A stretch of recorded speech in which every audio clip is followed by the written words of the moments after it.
April 2nd, Thursday, and this is the first video of the day. This is kind of a little bit of a replay of a video that's really long that I did. Today's video is not necessarily a follow along video. Today's video is more of a watch and take notes. I don't have a person here with me, so I'm just going to be going through the best at-home back handspring drills for jumping, shaping, finishing, creating power, and a little bit of stretch and conditioning for your back handspring. Basically, the stretch is just shoulder flexibility, because that's the most important thing for your back handspring as far as flexibility. The second thing is conditioning, and basically the conditioning is just muscle memory on some body shapes that you can hold and move through to mimic the shapes that you're going to do in your back handspring. So that's what we're going to do today. I've actually already warmed up and stretched and tried some of the drills just to make sure that I can still do them. And so I'm just going to go through a list, and you can try to follow along if you want, but I'm only going to do the drills a few times. So pay a little bit more attention today instead of doing and following along about what I'm saying and how many reps that I'm saying to do. But basically, the amount of reps is just perfecting the drill. So if I'm showing a drill, a jump drill, you want to do it until you're perfect at it, okay? And then if you're doing your back handspring, if you already have your back handspring and you're doing it, get someone to video it for you. And if you see a problem with the jump, then go back to the drill. So there's not necessarily really an amount of reps that you should do. I say at least 10, just to get a feel for the drill. But do all the drills. Do them in order. I kind of made them in order of beginning, middle, and end of back handspring. So that's how you should do them. But get out a piece of paper and write this all down, or you can just refer to the video as much as you want. It'll be up on the website after the after this Facebook Live video. SummitSportsCenter.com. Click on events, click on virtual content, and scroll all the way down to today. I separate them out by dates. The Facebook Live videos anyways, all the pre-recorded videos are at the top where it says pre-recorded videos, and then it says previously done Facebook Live videos, and you just pick the date. Today is April 2nd. Can't believe that. Okay, so the first drill is about jumping. You can use this drill on a chair. Okay, if you have a chair and you're just sitting back in your chair, I'm going to use it on this mat stack right here. I like to start all of these drills first without a swing. Okay, you can make a lot of mistakes in the swing if you haven't mastered the swing yet. Okay, so I always start drills here, jumping drills, and we master them here first. So what you're going to do is you're going to put weight in your heels and sit in the chair, and then you're going to jump and push through your toes. Okay. So you're going to sit in the chair and jump and push through your toes. Now, once you feel like that's good, okay, in this drill you want to be squeezing your legs together, okay, core tight, back nice and flat and long, okay, and you shouldn't just have your arms here. They should be reached to where it's a little uncomfortable, okay. Now, once you feel like that's great, you're doing that jump great, you can start with your arms behind you. I start back handsprings here when I teach them, because this is the position you're going to no matter where you start. If you start your back handspring here and swing down, look where you're going. If you start your back handspring here and swing back, look where you're going. Okay? We make a lot of mistakes going from here to here, or even from here to here. So why do it? Okay? So you start here, and you're going to sit in your chair and swing as you jump. Okay? So you're here in your chair and swing as you jump. And again, you want to swing up to that position right there. Okay? Not just here or anywhere else. You want to train your muscles and your body and your mind to swing up to a very stretched out long position. Okay? So that's your first drill. Your second drill, I call them bed jumps. Okay? Here we don't call them that, but you're going to use your bed at home unless you have a big resi mat and stacked mats and wedge mats at home, which most of you probably don't. Some of you might, but nonetheless. Okay? So you get about a foot away from your bed. We want to get about a foot away from our bed because you don't want to be right up on your bed, because then you can't sit your bottom back. Okay? You want to sit your bottom back like you're sitting in a chair. Okay? Before you jump. That's the deal. Okay, so your bed jumps, okay, you want to start off just going back to your bottom, okay? So you want to start off again with no swing, with your arms up by your ears, act like you're sitting in your chair, and give a big push back, and try to get your whole leg on the bed. You can see here my whole leg is on the mat, okay? So I call that a pike sit. So you're just going to jump back to your pike sit, okay? I'll do it one more time, arms up by my ears, act like you're sitting in a chair, and push through your toes to make you travel backwards. That's the most important part of this drill, is traveling backwards. Once you have that drill down, you can do it with swinging. Arms behind you, foot away from your bed, sit in your chair, and swing and push, okay? Once you get that drill down, okay, this drill I call pike sit to hip lift, okay? So you're going to jump back, you're going to no swing at first, again, you're going to jump back in your pike sit, and then you're going to swing back and land and go to your back and lift up your hips, okay? So I'm going to show you from this side so you can see the full drill.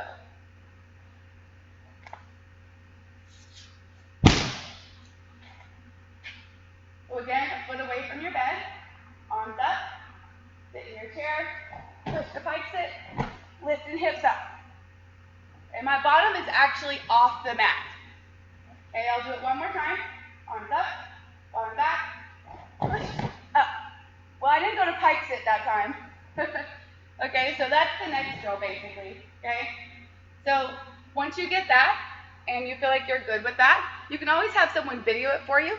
And if it doesn't look like mine, where we're nice and squeezed and tight, toes pointed, quads flexed, bottom squeezed, okay? If you're not doing all those things, arms squeezed to your head, okay? If it doesn't look like that, and you're throwing your legs around, then you need to keep doing it, okay? So once you get to the pike sit with no swing, and then you're going back to hips up, then you can do that with a swing, okay? So once you get the pike sit to hip up drill, okay, then you can go straight back to your back, but you still want to land with your hips up, okay? So when you go straight back to your back, again, do it with no swing at first, okay? Sit in your chair, push, lift, okay? The reason that we do this drill is because in the back handspring, when you're reaching and stretching, you need to have your bottom squeezed and your hips flat, okay? Your hips stretched and flat into this open position here. It's not an arch in your back. It's a stretch and lift through your shoulders and your hips, okay? So, those are your jump drills. Okay, your next drill is an elevated bridge jump, okay? Now, I had to practice these, okay?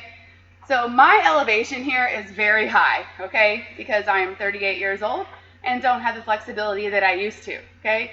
I can still do pretty good back handsprings though, okay? I might do one for you at the end of the video.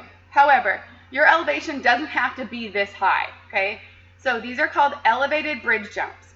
What you're doing is you're going up to a bridge, pushing your armpits as far as they'll go out toward your wrist, and you're jumping with your feet, just like this. But you're going to be in a bridge, okay? I feel like I'm going to slip with these socks. I did it with shoes on earlier, okay? And I'm going to start from a handstand and go to a bridge, but you don't have to do that. That's just easier for me to get in it. You can sit on the mat and then put your hands on the floor and push up to a bridge, okay? Like I said, I'm going to go into it from a handstand, okay? And you want to get in a little bit of a wider bridge. You don't want your hands really close to your feet, or it makes it quite a bit harder, okay? So here we go. I'm going to walk my hands out a little. Elevated bridge jump. Jump, jump, jump, okay? And you want to get to the point where you can jump and flick your legs out straight, okay? So the next drill, okay, again, have someone video it for you, set up your video, prop it up against a book or something, and take a video yourself, okay? I know you guys know how to do that. All right, so again, when you do these elevated bridge jumps, you want to continue to push your armpits out toward your wrists, okay? So to get really good at these, and I'm not super good at these, you want to get your legs out straight. That's the ultimate goal, okay? So the next drill is the bridge jump and push to handstand without separating your legs like a kickover, okay? So I definitely had to practice this one, but it's a good drill to help your mind understand how you push off the handspring and get your legs straight to the handstand position, okay? So I'm going to give this one a try, okay? So here, all right, here we go.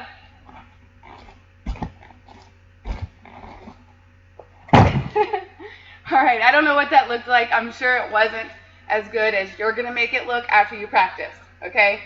All right, so basically that's the elevated bridge jump to handstand, okay? Again, it helps you understand how to jump and get those legs straight, okay? So the next drill that I'm going to do, you'll need a couch cushion or something like that, okay? Because we're going to go elevated bridge jump to front support hold.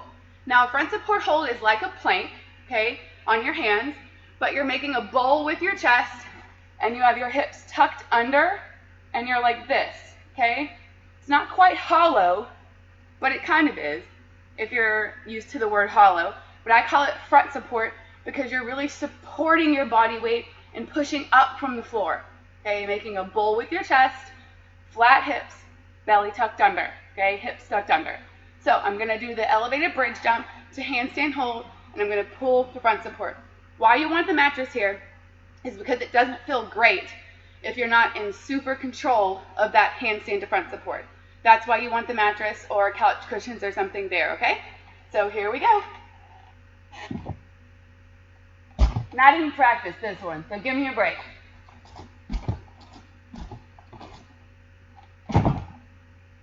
Okay, so I could probably hold that handstand a little bit longer, but that would be the goal. Also, I'm going to try that one more time because I felt like when I was here, I could have pushed out a little more. I think my shoulders were too far over my wrist. You want to be pushed out to about right here. That's where you want to be pushed out to where your shoulders are slightly behind your wrist, okay? So I'm going to try that one more time.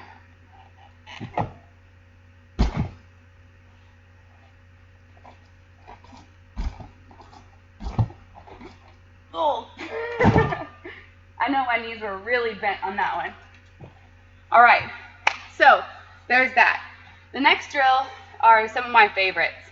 Handstand snap downs are really important for back handsprings.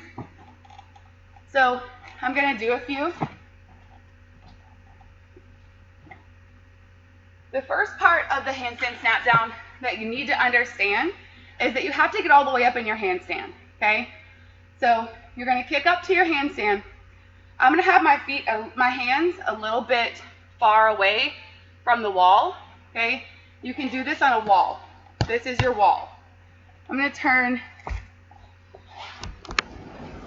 so you can see a little bit more of the wall. Now, what you want is to have your hips open. And we talked about that earlier, okay? Hips open and flat, okay? Not back arched, okay?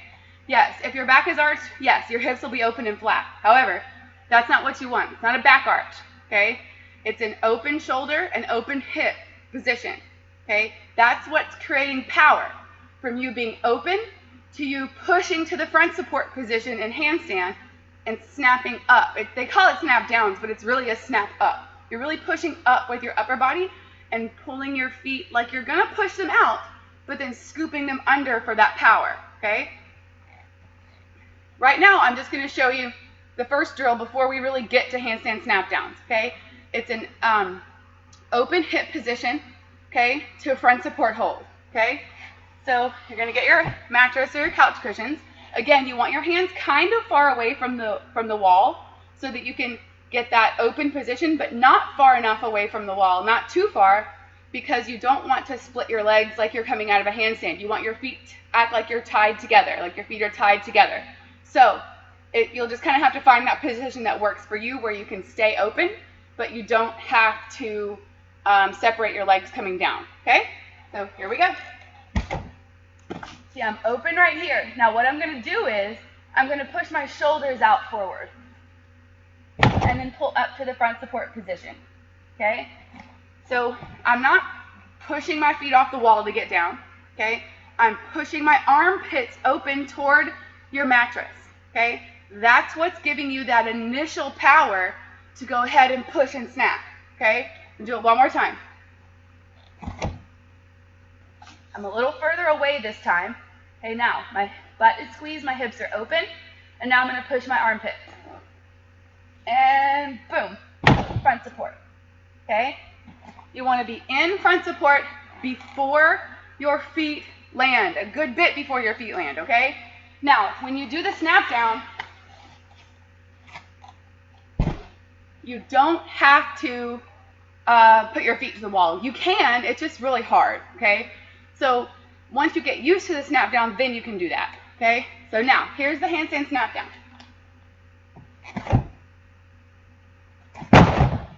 Okay, so you get lots of power from that shape change. That shape change is where your power is created, plus pushing up from the floor with your shoulders, fingers, wrist, chest, okay? But the shape change is the initial power creator, okay? You're flowing through by pushing off, okay? I'm gonna do it one more time.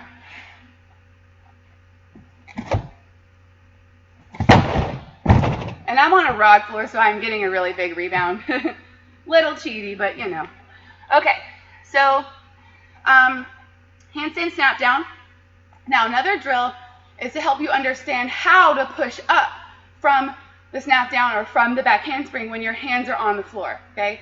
We already talked about front support position. That's a shape you need to be in, okay? However, okay, it's a flick of the wrist and a push of the shoulders without bending the arms.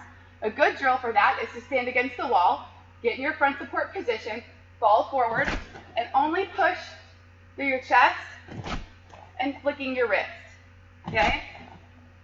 Once you've mastered that, you can do it from a plank position, and it's a quick push, quick.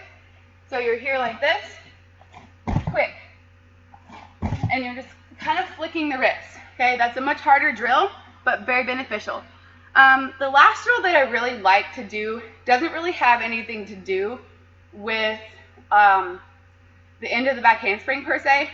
However, what it does have to do with is helping you understand how to create power and push through your ankles and toes and be tight, using your core, pulling up without, like creating power without running into something that's obvious that you're creating power, okay? It's just handstand pop-ups, okay? It's not like earth-shattering.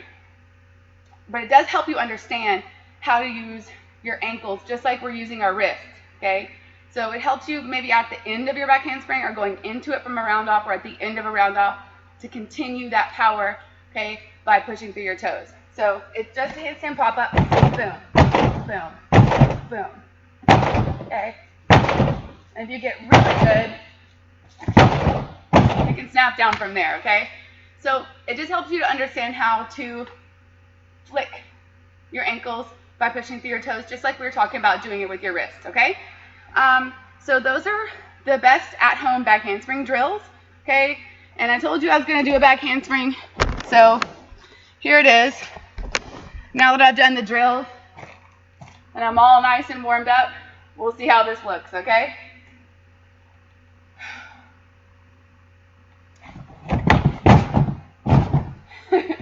Okay, hopefully that wasn't too bad, okay?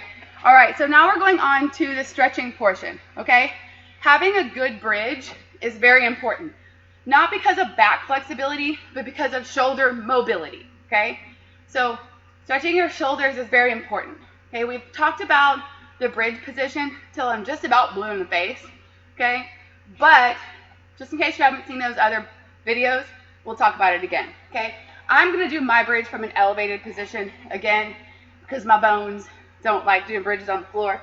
Okay, so the correct bridge position is not about arching your back. It's about shoulder mobility and pushing your armpits out. Here, okay, feet together, pushing your armpits out. Okay, so holding that bridge and stretching through your shoulders and your upper back up here is very important. Now, bridge walks, okay? I am not going to do that, okay? But you can imagine what that is. You push up to a bridge and you move one way or the other, Okay, so pushing up to a bridge with your armpits pushed over your wrist and walk. Walk in your bridge. Move your hands. Okay, it's like a crab walk, but you're in a bridge. Standing shoulder stretches. Okay, so here's your wall. Okay, you want to put your hand on the wall. Okay, and you want to turn out from the wall. Don't bend your arm. You're stretching your shoulder right here. Okay, you want to stretch. You can put your hand like this in a fist. That helps me because I feel like it stretches more in the right areas. Okay, you want to do it on the other side. Okay, don't stretch stuff unless you're warmed up.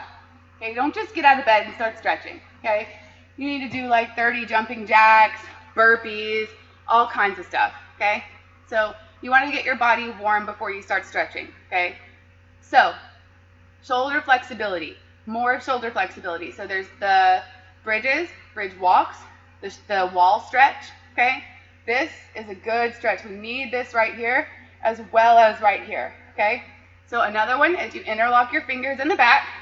Okay, and you can stretch here. You can bend over for a deeper stretch, and you can have someone pull on your arms from the other side. Okay, now you want to act like you're pulling your hands apart, but don't let go. Okay, you want to hold these stretches for like 20 seconds. Now the bridge or bridge walks you might not be able to do for 20 seconds, and that's okay. Start with 5 or 10. And don't forget to breathe when you're stretching. Your muscles still need oxygen when you're stretching. Okay, so laying down shoulder stretches. Okay, so this takes 2 people. Okay, so if you're going to do this, the person stands above the person laying on the floor and pulls at this part of the arm. Okay, not down here or at the elbow, right here. Okay, and they pull up. Okay, so the first one that you're going to do is you're going to lay down like this and just put your arms out flat. The person behind you is going to pull up. The next one, your arms are going to be here, and they're going to pull up at your bicep area and elbow area. It's okay because your elbows are bent. Then you want to put one arm here and pull up, other arm here and pull up, and then crisscross and pull up. Okay, so for a good video, I think I did that one. I don't have anybody with me today, so but the other person stands straddled above them and just pulls up, and the person on the floor needs to hang their head. Okay, so that's the last stretch. So we'll go into some body shaping. I'm looking at my little list here. We're going to go into some body shaping and just muscle memory drills / conditioning. And again, you want to hold these for about 20 seconds.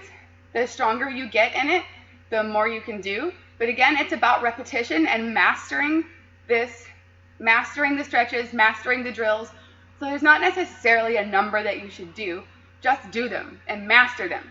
Okay, and then when you're doing your back handspring, look at it, and if it doesn't look like the body shape in the drill, go back into the drill and then do the handspring again. Okay, so there's not necessarily a number that's going to be like, oh yeah, that's what you need, that's good, that's what we need here. Okay, all right, so pike sit to back stretch with hips up.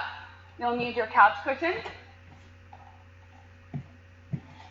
Okay, so this is just good, and this drill I see on Instagram all the time. Okay, but it's a good drill. You're going to start in your pike sit, touch your toes, go back and lift up through the hips. Okay, and all these drills you want to visualize that back handspring. Okay, so that is your pike sit to stretch with hips open. Okay, your arch ups. This is just a good memory hold.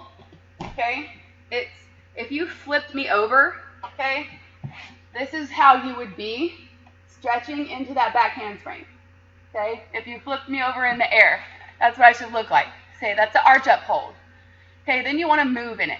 Arch up to arch up rock. Okay, so you want to arch up and rock back and forth. Okay, arch up and rock back and forth.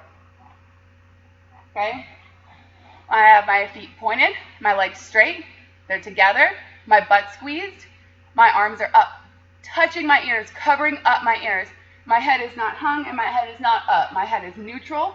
Okay, I'll show you one more time. Squeezing here. Okay, the next one is front support hold. Okay, so again, this is a plank. This is front support. I'm squeezing my butt and I'm making a bowl with my chest. Okay? Back support hold is a good way to understand the hip up and chest open. Okay, my fingers are pointing toward my heels, and I'm lifting up and squeezing. This is back support hold. You don't want to do this. You want to look down at your belly and squeeze and hold. Okay? Some people call these Superman banana. Okay, we used to call them that in classes sometimes with the younger ones, but it's basically just an arch up, and then you're rolling to front support on your back. Okay, aka the hollow position. Okay, but basically it's the same position, but just on your back. Okay, so you're gonna go arch up here and roll here. Arch up and roll. Okay, so when you roll, you don't change your shape. Okay, well, yeah, I mean, your shape is changing, your core shape is changing, but your legs and arms and head are still doing the same thing. The only thing that's changing is your core shape. Okay, and that is it. Okay, so I forgot to say this at the beginning of the video, but prerequisites for your back handspring. Okay, you can do the drills. Anyone can do these drills, and they're beneficial. Okay, but before you really start working your back handspring heavy, you really should have your back bend kickover or back walkover and really good handstands. Okay, I did a video yesterday about back bends and kickovers and back walkovers, so you can watch that. And then there was a video last week about handstands and cartwheels, so you can go back and watch that. That will help you with some of the prerequisites that you need for your back handspring. And you can find those videos on our Facebook page that you're watching now. You'll have to sift through it. If you go to our website, click on events and then virtual content, it's a little bit more displayed on there. The handstand and cartwheel video was last week, and the back handspring video is a pre-recorded video, so it's at the top. All right? Well, thanks for joining me, and I'm going to go back and look at that back handspring I just did, and we'll see what it looks like, okay? I'm curious to see if it was good or not. All right? Have a great Thursday. We'll see you next week.